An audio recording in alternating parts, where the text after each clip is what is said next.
Renungan Kefas. Doa Yosua mengenai Ai.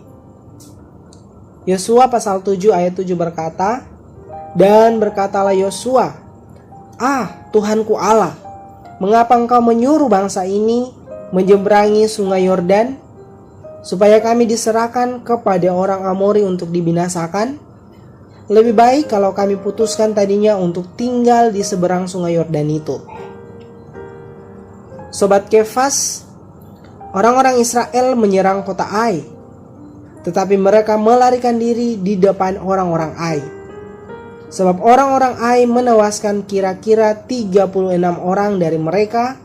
Orang-orang Israel itu dikejar dari depan pintu gerbang kota itu sampai ke Shebarim dan dipukul kala di lereng. Lalu tawarlah hati bangsa itu amat sangat. Yosua pasal 7 ayat 4b sampai 5. Mengapa hal itu bisa terjadi?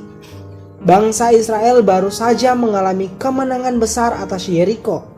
Mengapa mereka bisa mengalami kekalahan di Ai? Yosua tidak dapat bersujud di hadapan Allah. Bertanya kepada Allah, mohon Allah memberitahu penyebab kekalahan itu. Yosua berduka cita dan khawatir terhadap bahaya yang akan dihadapi oleh Bani Israel. Tetapi yang lebih menyedihkannya ialah nama Allah yang diaibkan.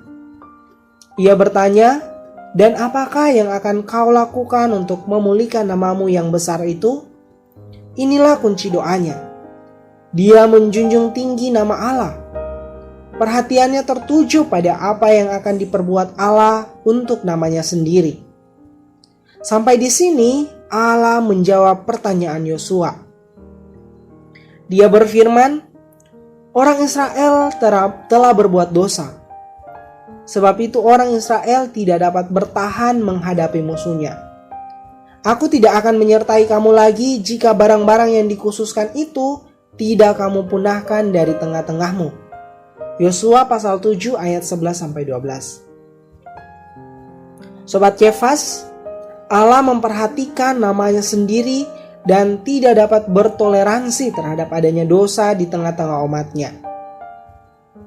Allah mendengarkan doa Yosua serta memerintahkannya untuk menyingkapkan dan menumpas dosa yang mengakibatkan kekalahan itu.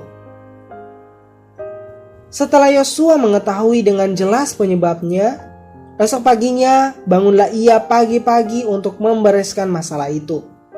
Akhirnya ia menemukan bahwa dosa ketamakan Akhanlah yang menjadi penyebabnya.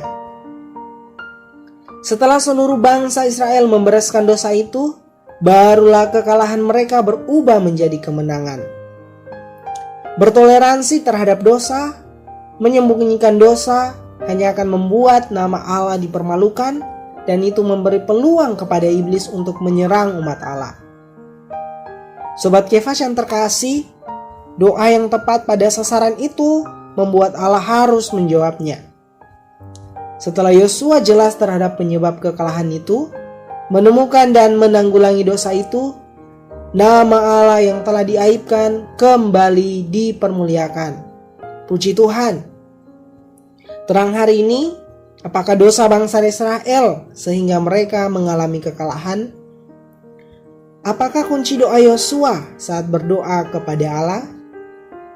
Saudara-saudari, mari bersama kita berdoa mohon Allah menyingkapkan segala dosa tersembunyi yang ada di dalam kita. Puji Tuhan, Tuhan memberkati saudara-saudari.